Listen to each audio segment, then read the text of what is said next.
Welcome everybody here to the corporate screening panel. We've got a fairly light agenda today.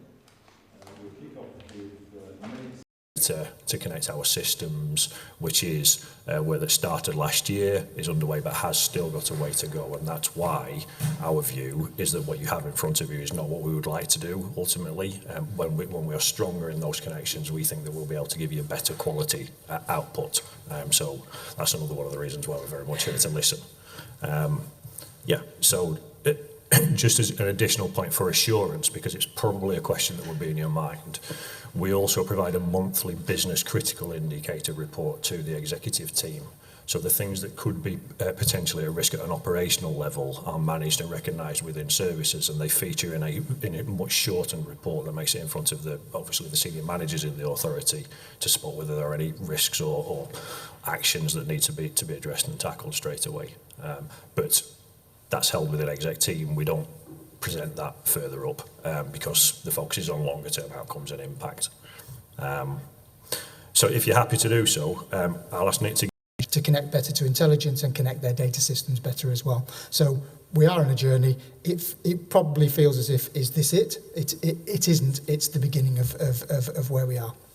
So, taking you all into the report itself, the key things that we're trying to look at the moment are around the people service and around sort of employees. So, the things that we are trying to get our data, our data insight around, is around the sort of the employee churn in the organisation, employee welfare, their health and their well-being, and also sort of the costs around employees as well. So, we're focusing on spend around agency staffing at the moment. The council as a whole is in a state of flux in terms of its how it repositions itself and how it works with its partners.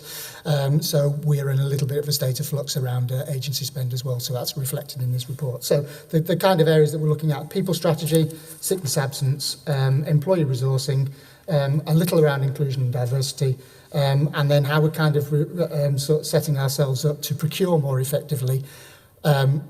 Pretty much around that wealth, that local wealth creation, so that we are a big spender in Kirklees. Do we spend that within Kirklees? Do we encourage that spend within Kirklees so that we encourage a greater local spend?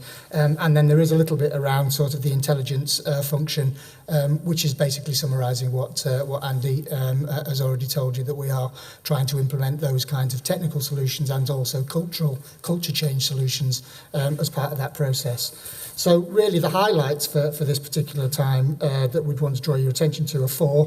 One, that sickness absence is reducing. It does seem to be a trend because it's five quarterly periods of reduction. So if you took us back to where we were 5 quarters ago, it was to around 12.3 days of sickness per employee per year. It's now down to 10.7.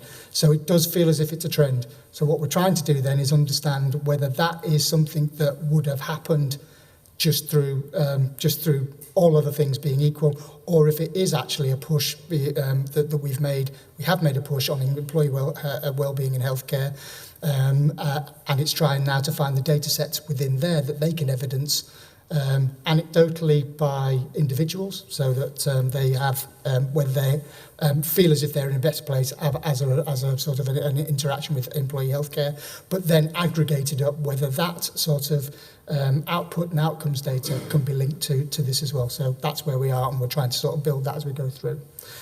Agency spend is also falling in general terms. There are a couple of specific areas where it isn't falling at the moment, but they seem to be managed. They're managed short-term conditions, normally where a person who has left the organisation, but that's a big project, so we need somebody to cover for that short-term in terms of agency, whilst we recruit longer-term for those. So those seem to be the key areas there. And the percentage of staff, interestingly, the percentage of staff seeking employment outside of the council has also fallen over the last 12 months. So a year ago, it was 20% of staff were reporting that they were looking elsewhere outside of the council for work. It's 13% at the moment. So again, it's a description and sort of re-emphasising we don't quite know why that is. What we're trying to do now is understand where that shift is. Is that because people are seeing us as being we've had the flux over the sort of the last 5 years? Jackie Edman has sort of delivered to the organisation that we are now ambitious. Our budgets are about growth rather than about reductions. Does that make any causal link to staff being a little bit more stable? We've got to explore those kinds of factors out. So what we can do now is explain the number. What we can't do is explain the kind of the why behind that, but we're looking at that, so it's on the radar.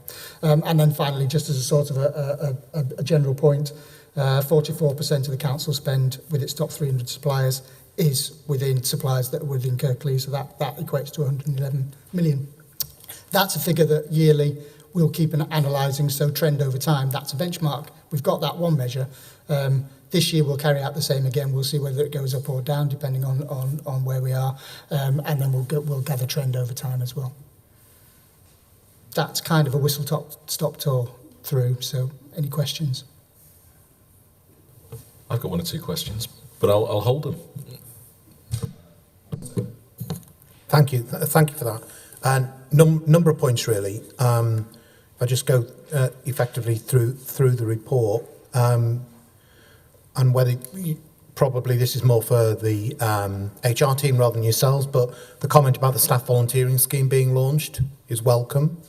But are we making the link back between the volunteering scheme and we have staff that work outreach to try and encourage and recruit volunteers? So they'll have an understanding of where perhaps volunteers are needed. So are we making that link across so that we're linking up our staff from Kirklees Council to step in and help with some of those volunteering opportunities that, the voluntary coordinators are looking to source.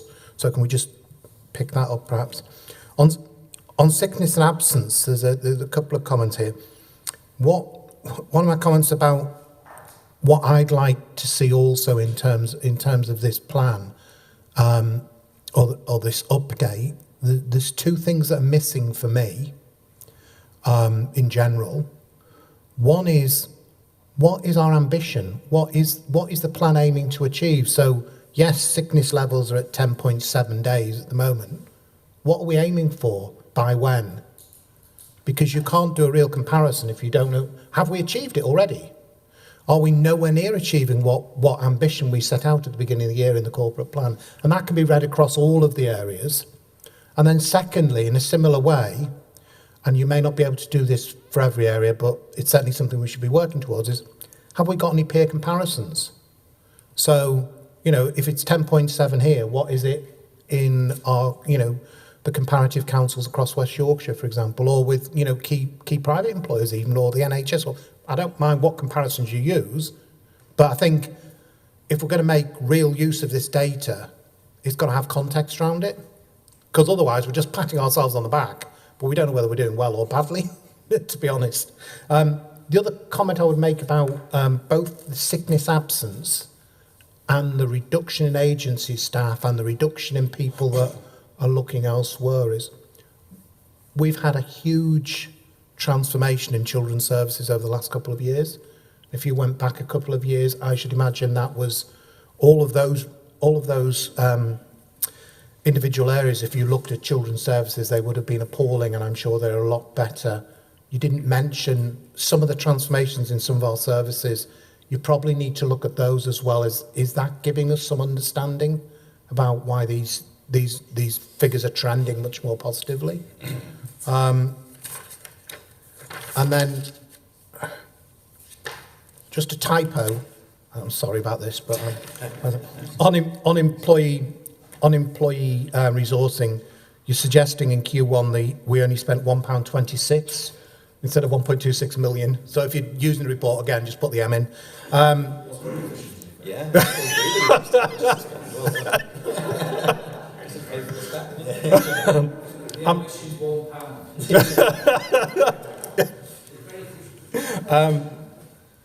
One other area perhaps to look at with employee resourcing is the cost of recruitment and training, because actually if we've got an area where there's a turnover of staff and our staff are being poached because of the experience that they have, if we have an understanding of how much it costs us to recruit and train somebody to replace, you might then start to make arguments about have we got the salary band right? But if we're not capturing and understanding that data, we'll never do that. And we'll just continually lose people. And that's informed by a conversation I had with Highways a couple of days ago, where they regularly lose people to Highways England or to Leeds or whatever it might be. And, we need to look at that and see if there's any value there.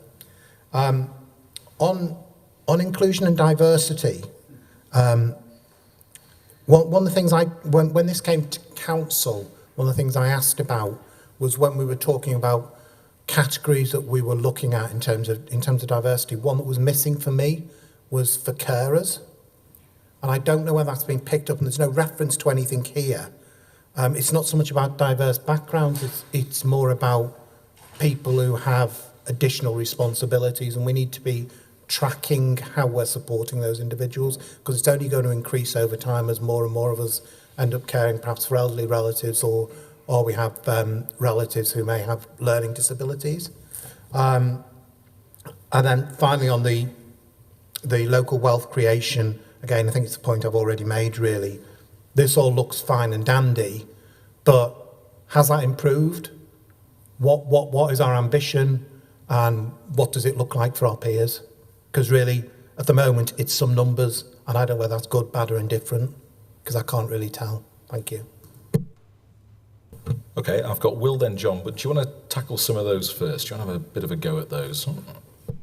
More than happy to, and I know Nick will jump in as well, and possibly Eamon on some of the figures if they're so wildly out as that one was. So there are a few. No, I'll try. It's whether I'm adequate. So I made a note as we went along in terms of staff wellbeing and connections with voluntary organisations. Yes, thank you. We will take that back. I think that's clearly important. I think what I'm also aware is that councillors are being brought into the volunteering aspects of that scheme as well, which is also a positive step forward. So I'll take that back and talk to colleagues about that one. I mean, you made a number of points about what is our ambition, what is our benchmark at the moment, how do we compare with other authorities, how do we capture that in what is presented, and I think that's actually really important, and we will certainly take that away and think about how we are able to present that in something that informs the discussion, so that you can really see whether or not there is a difference that's being made over a longer period of time. Yeah. Also, one of the things that we're trying to introduce with services, we're introducing some principles around a model called outcomes-based accountability, where we're trying to find, not with every single performance measure that we have, but the key performance measures, of which sickness absence may be one of those, that not only do we just describe the figure, but we understand the past so that we have a trend, and we can understand where that trend is. That's kind of what they call backcasting. And we do that to a point. We can do that. What we need a mind shift in is the forecasting then, that says, actually, if we did nothing, the line would do this. If we made an intervention, we hope to achieve this. And then we describe everything that we do underneath, and then track whether the thing that we did made an appreciable difference one way or the other. So the point that you make is incredibly pertinent to what we're trying to achieve with people, is to say, let's have targets based on the analysis of our trend and based on what we know in intelligence terms.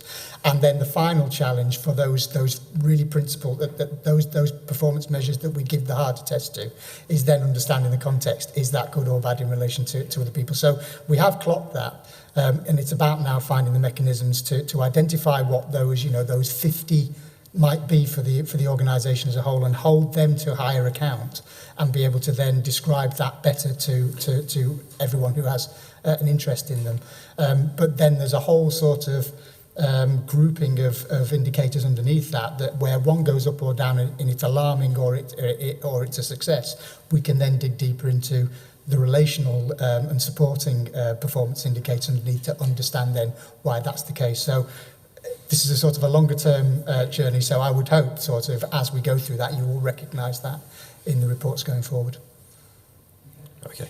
A couple of the other things that you mentioned, I think it was, well, it certainly came up when it was presenting the question around employees seeking employment or looking for jobs outside the council. I think in how that ties into perhaps the welfare and well-being and sickness and whether or not you're turning up to work happily or looking elsewhere. That obviously relates to staff surveys. I mean, Nick mentioned about almost positivity and ambition within the organisation. What comes back through the staff surveys is that staff are reportedly recognising that they feel it's a better place to work. It's improving in that respect. Now that won't be universally across the board, but certainly in terms of the figures that make their way across in reported in general terms. On agency spend, yes, the point that you made around children's services, I guess it's one of the things that we need to look at how we reflect within the report, because clearly the transformation within children's services has had a significant impact upon that and the reduction in that over maybe 2 or 3 years now. Because the report focuses on a quarterly perspective, it's potentially that we miss some of the longer term contributory factors as well as the ones that are just specific to that quarter, which is what is tending to come through within here. The typo, yeah. I was rereading again last night. Yeah, it's easier to spot the millions than the pennies, though, isn't it? So I think that's why it stands out as significant. Inclusion and diversity carers, yes, absolutely recognise the point, and I will take that away and talk with colleagues about that. And again, your trajectory point on local wealth building, is that good or is it not? Yeah, okay. Okay, Will. Thank you very much. I think John made some good points there, and I appreciate your responses as well. It's just one point from me. So on the local wealth building procurement stuff, I think, so the figures we've got there are the ones we had from the procurement team when they came and updated us a while back. I think it's an analysis of the financial year 2017-18, isn't it, that Claire's ran for us. A little while back, I asked for if we had any indicators, because I know that the procurement team have done a lot more work since when that analysis period ended. So I was just out of curiosity asking, are there any indications of whether that's improved in the last few months? And the response I got back was, we can't get a like-for-like look at this because Claire's run the methodology. We'll get it at the end of the year. So my only sort of query is there any way we could develop our own methodology internally so that we could get a more regular look about how we're doing on this rather than just annually? If we could get a quarterly report so that we've got some of our own like-for-like figures to give us an indication more regularly about how the procurement team performing. I can answer that at least in part. One of the ways in which we're trying to structure ourselves as an intelligence performance service is to build the enabling resource that allows services to be able to analyse more effectively. So again, very timely, your comment, we've just appointed to an analyst who starts in, I think, next week, solely in the area of employees and procurement and all those areas. One of the things that they'll then have the job of doing, it's a full-time job, it's 37 hours a week, solely on looking at that data and looking at the methodology and creating the right reports for the right environment. So I'll take that point away and add that to the list of things, but I do know that they're going to be working closely with the procurement team because, again, they generate a lot of data, but it's how we then effectively step back from that data and add meaning and insight to it. And that will be part of the role of this sort of senior analyst as they come in. And that's a model that we're trying to build elsewhere in the organisation as well to fill the pockets where we haven't got those resources in place at this moment in time. Okay. Okay, Councillor Lawson.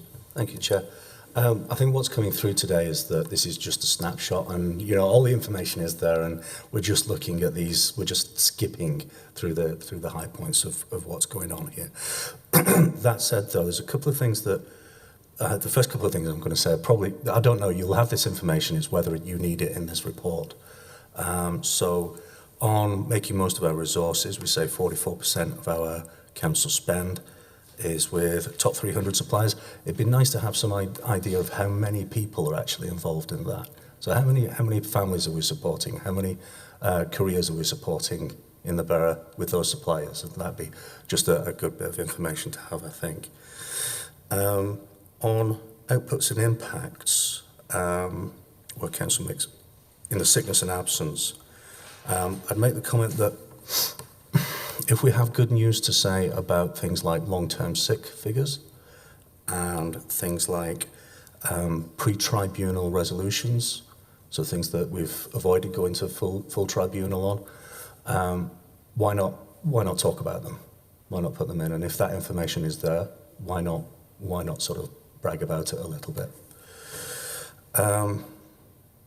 There's a piece, the middle paragraph in People's Strategy, where we talk about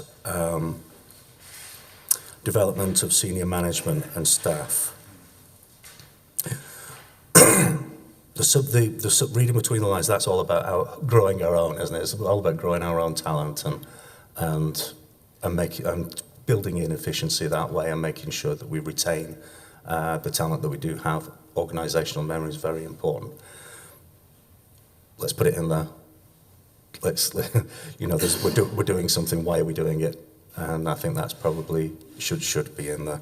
The last couple of things I'd say are, I'm quite a visual person. I'd like to see a couple of graphs in here, just so I can see what's happening on the page and just go, oh right, got it. The other thing is, if there are any links that we have, so that we can kind of if we want to dig a little bit deeper and verify some of the nuanced stuff in here, then I'd find that useful. Whether it belongs in this, I think that's a decision that probably needs to be just chewed over a little bit. Thank you.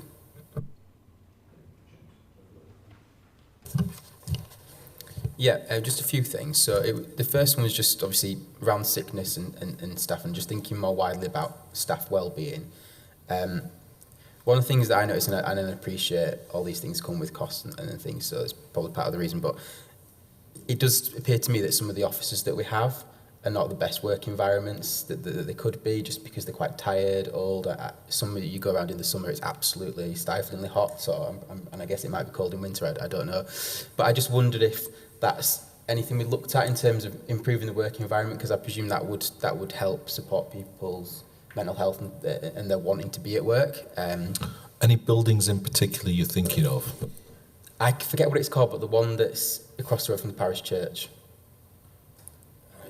Highgate buildings. I forget if it's Highgate or Kirkgate, but that one particularly, I always feel that. Yeah. And there's quite a few. I mean, I think the civic centre ones are not so bad, but the other sort of peripheral ones tend to be, they're not as up to date, I guess. I just wondered if there was something we could look at on that and whether that might improve. I don't think it needs to be, I'm not saying sort of knock down and start again, but there might be things that we could do that could just just to make it a better space for people to work in. But I suppose we could get feedback from staff on that, and you may already have that. The other thing I was just going to ask is about the volunteering, and I appreciate it's a relatively new scheme, but it would be good to know in the future what the take-up rate of that is, and the different areas of the council that take it up, because what someone mentioned to me, and I think it was a fair point, was how will, for example, colleagues in sort of operational roles and frontline roles be able to use this, and will they really in reality be able to take advantage of it, or will there be a lot of pressure of them not to be out of the service for a time, and I think that could happen.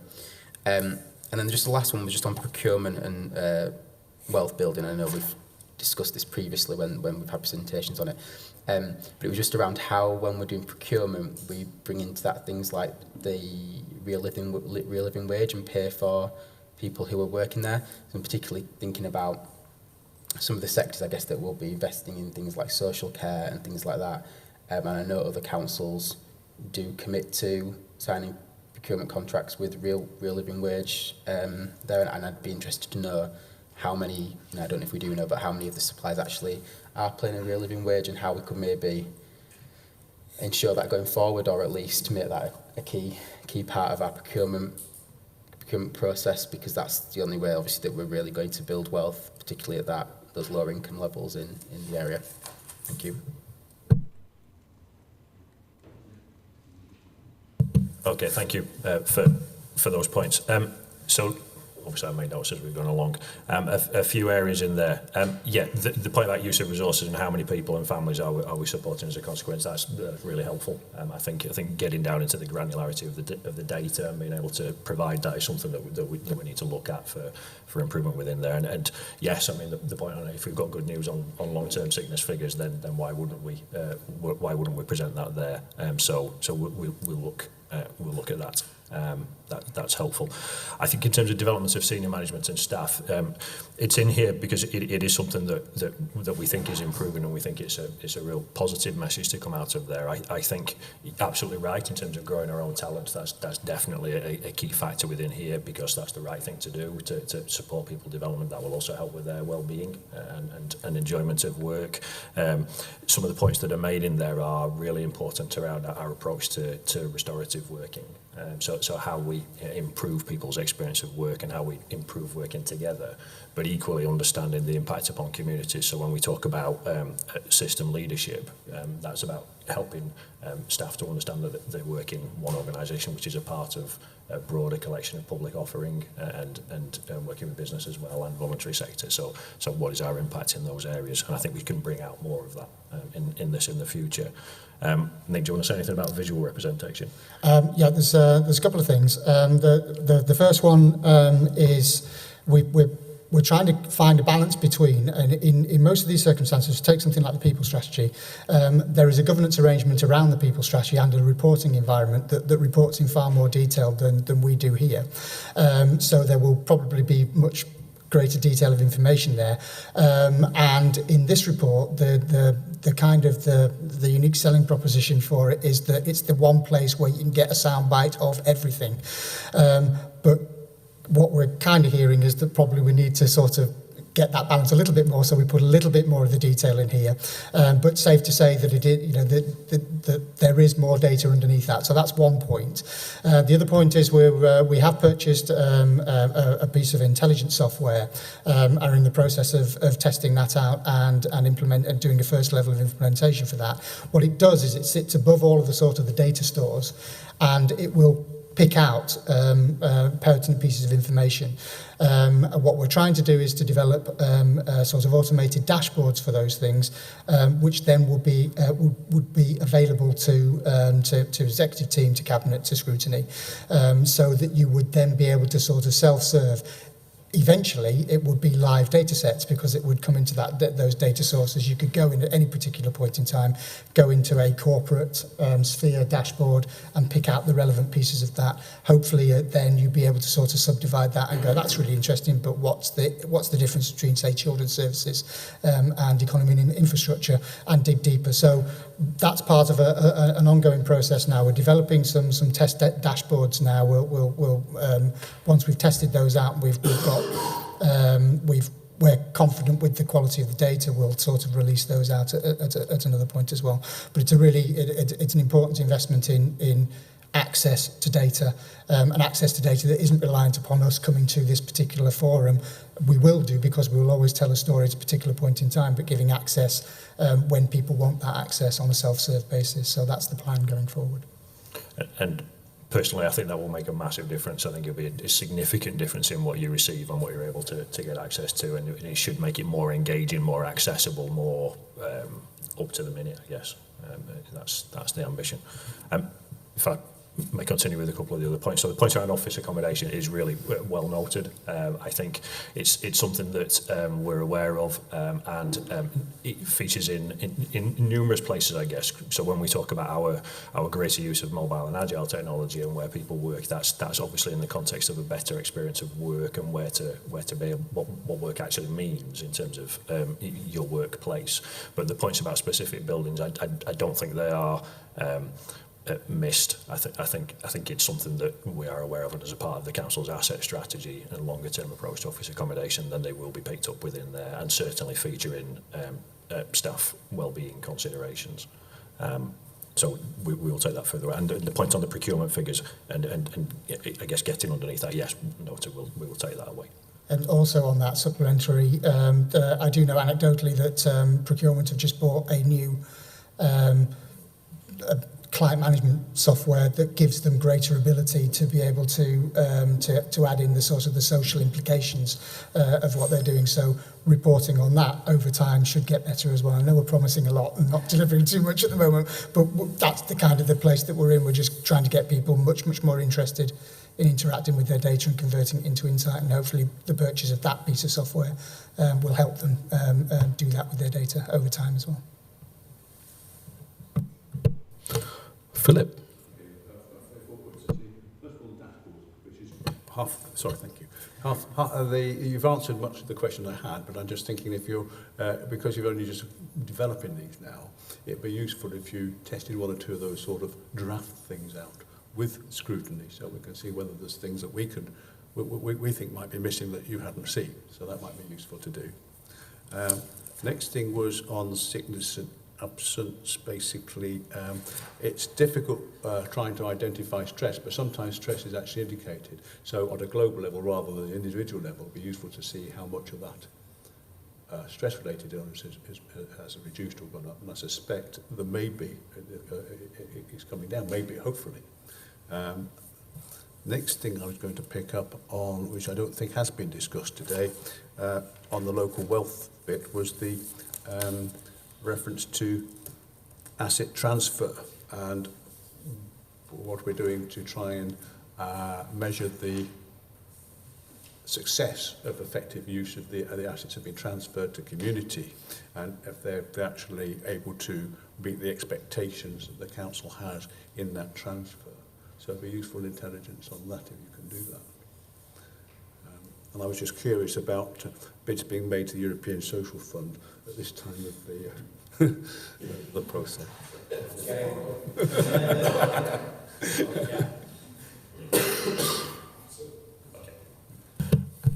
Yes, absolutely. In terms of dashboards, great idea. Why wouldn't we? I think it's important. I mean, this is how we learn, isn't it?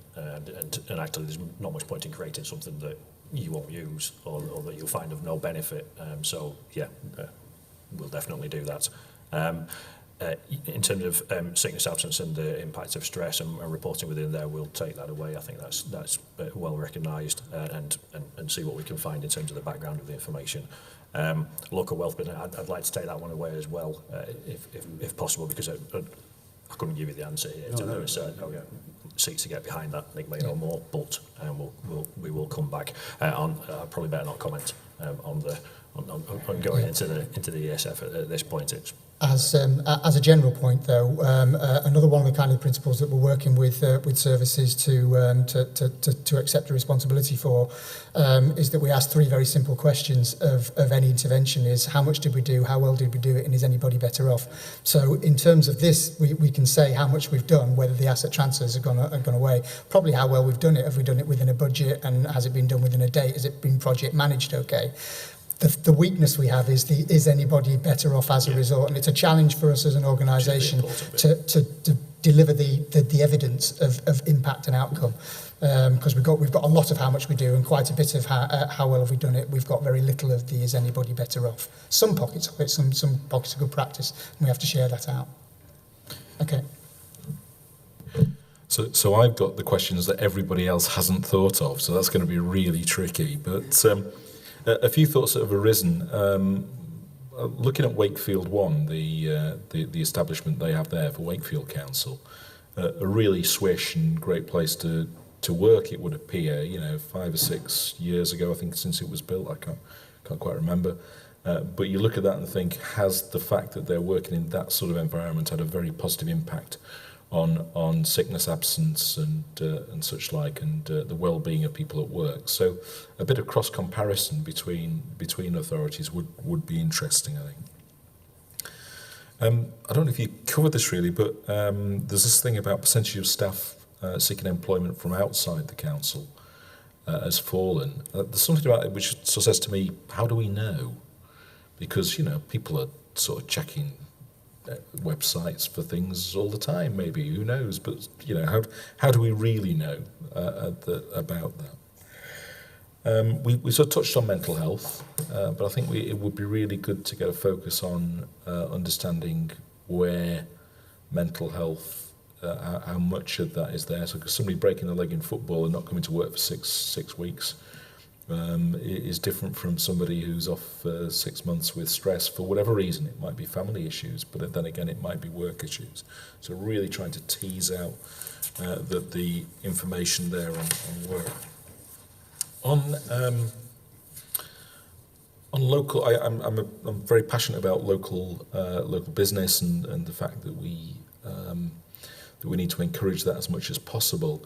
So I'm wondering about this and thinking about things like Huddersfield Blueprint. We had the market traders here at full council on Wednesday, and so I'm thinking about how this information is fed back into that and how it influences wider strategies that we're doing about economic development, because that I think is a key element, but it's a big positive. So yeah, I think. Volunteering opportunities. I know we're at the early days of this yet, but I'd be very interested to see the prospectus. You know, what is it that we're putting out there which attracts people to do local volunteering? How do we actually make that something that people are interested in? And obviously going forward, the take-up of that's got to be something that we do monitor. But I'm really interested to see what the offer is. You know, because if somebody says you can go and clean up a load of rubbish at such and such, or you can have a lovely day tree planting, or such and such. So what is the offer that we're doing? Because we want to encourage people to volunteer if we value it. So anything on that, I'd be interested in. Okay, thank you for the points. Wakefield and their building and whether or not that's had a positive impact, I guess that's part of a broader point as well, isn't it, about benchmarking and comparison and finding out what's good elsewhere and whether or not that supports or feeds into our own strategy or plans. So I'll talk with colleagues about that, as an example. Just on the percentage of staff seeking employment outside, how do we know? How do we really know? It's a challenging question, isn't it? Because clearly it's only what people are going to declare. I think that figure comes through the staff survey and so therefore what you've got is people who are willing to state at that point that is what they're doing. And I think if that has moved down to a reasonably significant percentage within there from 20 to 13, then that's quite a lot over that group of people who are probably at the point where they want to give a message that they are looking outside the organisation. So that's it's probably good from bad in a way. Mental health, yeah, absolutely. Is it effectively represented within the figures? I think that's something that we do need to get further underneath. It's clearly hugely important. Fortunately, obviously, the world is recognising it as a factor more significantly, and we need to represent that better within here. Interesting on local business and encouragement of feeding back of the local wealth point and feeding into strategies. Some of that is about effective join up across council services. So whether or not the performance data is understood and shared and informing subsequent strategies, which is a key part of my role actually in making sure that there is a join up, and that is again something that we're improving, but needs to continue to be better at. Are you asking a question about feeding back out to business as well about performance in relation to those areas?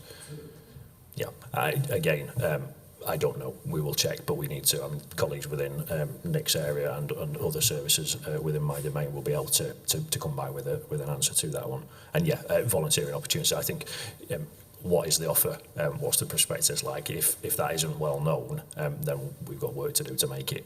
So therefore we will take that away, and I'll talk with colleagues in people services and beyond about how to make that more transparent.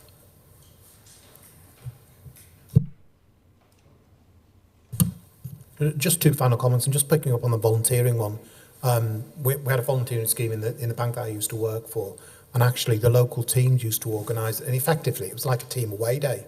So the whole team would try and go do something. So really it's down to the local managers about how they promote that, and it might be worth asking at a future meeting through you, Mr. Chair, for somebody from the Deborah or somebody from the team to come back and just talk to us a little bit about what they are planning on doing.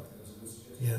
And my final point is, I think think Andy was, what's the word, hiding his light under a bushel when we were talking about growing our own, but growing our own leadership team, because we've got two perfect examples here with Andy and Aidan, who, you know, have come through and have developed and have, you know, now taking on senior roles within the council. I think it's a brilliant example of it. So a bit of credit to you guys for once. We're very good at telling you what you're not doing. Thank you. I could comment, but I'd be too embarrassed. I think I'd be blushing, and it's not really a very good look on camera. So I won't. But thank you. Yes. Okay, anything further on this before we move on? And move off, I think, effectively. So looking at the work programme going forward, any comments on that? We've had a couple of suggestions here today, which I think we need to feed back, and I'll discuss those with Sheila, when she returns. I'll have a quick look over that.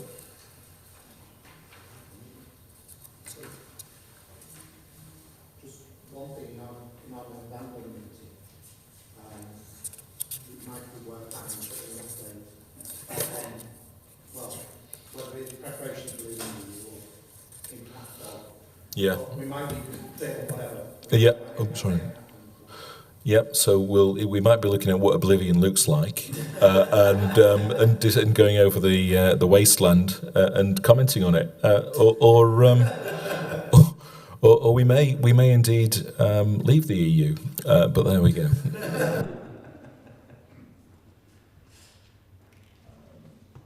Right. Is that all? So gone. Thank you very much.